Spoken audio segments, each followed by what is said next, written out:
Alright, part 2 of my backpacking gear review, or overview, I should say. Let's look at the different types of backpacks that I have, and depends on the situation and what I'm doing will dictate what I take.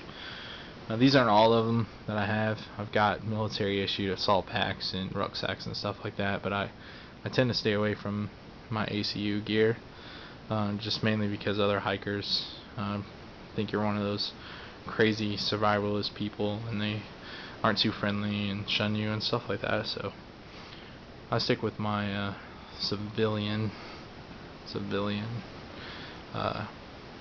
subdued gear out in the woods. We'll start with the my ultralight Flash REI Flash 18. I bought this last week and haven't gotten a chance to use it because my daughters have been sick, so I haven't been able to get out. I just bought this so that when I get to my base camp, probably should have went over this in part 1, but when I get to my base camp, I'll just pull this out and you can see it folds down next to nothing. You can just scrunch it up into a ball and stuff it down in there. But when I get to my base camp, I will, if I want to go exploring around, I don't have to carry one of my bags with me, or a 65-pound pack with me. I can just throw in my rain gear, first aid kit, fire kit, signaling, navigation, all that crap into this bag, and then I'm good to go. And I can just walk for miles and don't have to worry about it. Hydration compatible, which I didn't know that. I just saw a little raindrop there. That's pretty cool. I'm assuming that's what that is for. There's a thing in there. I'm not going to do a review of this. There's too many out there. Paid $30 for it. Was hoping to get it on sale, but oh well. Really nice pack.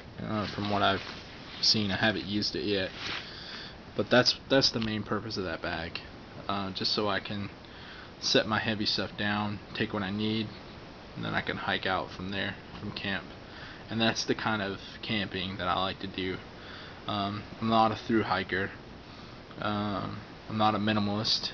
I like to thrive, if you will. I like to be comfortable. When I get to a place, I like to set up, and then I'll hike out from there, come back, and I like to be comfortable. I don't like to rough it. I do plenty of that stuff in the military. We sleep on our tanks a lot of times when we're out in the field, and it sucks. Especially during gunnery. We've all done it, and I don't like to do that when I don't have to. Anyways, moving on. This is my fix this. This is my Maxpedition Monsoon Gear Slinger. This is my day hiking bag for now. I am looking to upgrade to the Kelty Red Wing 3100 probably, just because this really ain't big enough. I want something that's not just a day hiking bag, but more of like an overnight bag. And this is only 1600 cubic inches, which is fine for hitting the trails for a few hours, coming back home and whatnot, but I prefer something a little bit bigger. Such, if you guys are familiar with him, he does a really great review on this pack, but I don't want to offend anyone or piss anyone off, but he kind of oversells it, in my opinion, on the size. This is a great pack. The construction is awesome. Like I said, it's a great day pack, but if you're wanting something that's a 2 to 3 day pack or something like that, this ain't it.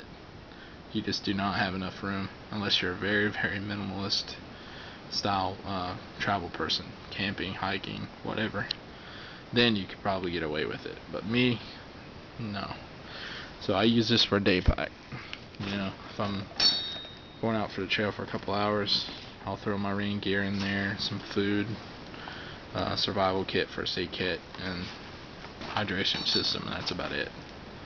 Great construction of the bag. Not going to go into specs, but that's what I use as my day hiking bag. Now on to the big boys, so to speak. This is a Cabelas Sahara from their Diamond Peak series.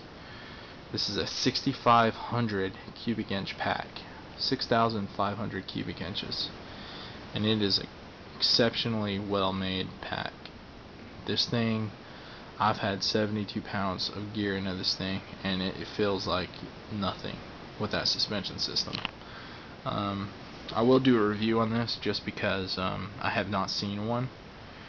I bought this backpack mainly as an impulse buy. I was looking for a bag, and like I said, I didn't like using my ACU stuff in the woods, so I wanted a pack. Was online looking. It was on sale, and Cabelas has sent me a coupon for an extra 15% off.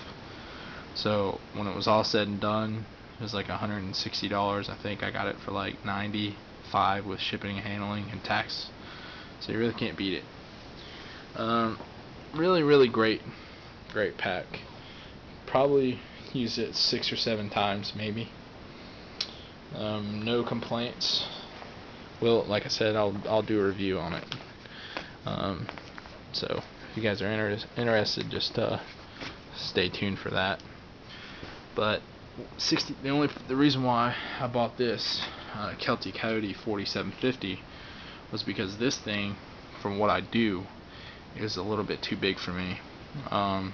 With 2 kids and my wife, and going to school full time, and all the other stuff I got going on, I can't get out and spend 3 or 4 days in the woods. So I usually do overnighters or a 2-day trip or something like that.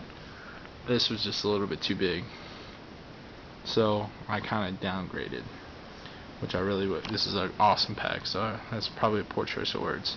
I just got a smaller pack. The Celtic Coyote 4750 comes highly recommended from my buddy Crockett 20. Read some awesome reviews on it. A couple videos out there, not very many. I might do my own if there's interest, but that depends on you guys if you're interested or not.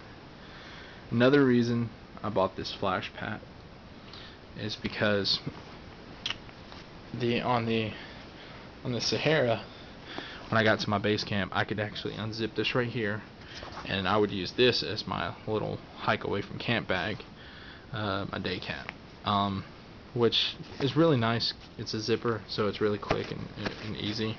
That's also kind of a fault because these are not YKK zippers. So if this thing breaks right here, you're going to be missing the top of your bag. So that kind of sucks. But the Kelty, you actually have to undo this strap right here and this one, both of them, before you can take this whole thing off and use it as your day pack. And that's kind of an annoyance. So I just went ahead and spent the money and got the day pack. Other than that, I don't really, well, there's one problem I have with this bag, and that it doesn't have a dedicated sleeping bag compartment like the one you see here on the Cabelas on the Sahara. And it's not really that big of a deal. They do have this little zip down panel like you see here, where you can actually see inside your pack, and then you can zip this down, reach in and grab it. But that's, that looks better on paper than it does in real life, because when you get this thing fully packed, you're not going to be able to fit your hand in there when you've got so much gear. It's fully compressed out, let alone pull anything out of the pack. So unless it's like at the main top, you're not going to be able to pull anything out of this pack. You're going to have to unpack everything. That's the only fault that I find. It's been a great pack for me. I highly recommend it thus far. Did have one problem with the stitching on the molly web on the bottom of the pack. It started to fray right here and come loose. I'm going to have my wife reinforce that for me. But it was actually my fault. I really don't fault the bag, because this isn't intended on carrying heavy stuff. You know, if you look at the structure of how you're supposed to pack your bag in order for best comfort, you're supposed to put their lighter stuff on the bottom. I actually strapped my tent, the 6-pound REI, or I'm sorry, Cabelas tent to the bottom of this, and it kind of, you know, as I was hiking, it was being tugged on, and it kind of started fraying right there, and you can see. So not that big of a deal. If I hadn't attached my tent to there, I probably wouldn't have any problems with it. Or it may have been like that when I bought it. I really don't know. But I'll have my wife set that up for me, and I shouldn't have any more problems with it. If it does bust on me, or anything like that, I'm gonna exchange it. But I love the pack in general. It's got really great suspension system on it, and here's my Fox 40 whistle I keep attached to it. But those are the bags that I use, depending on the situation. Like I said, it's not all the bags that I got, but those are the primary ones that I use. But thanks for watching, guys. We're gonna pick this up in part 3, go over my clothing, and try to get these knocked out as quick as possible. Thanks for watching. Have fun out there. Be safe.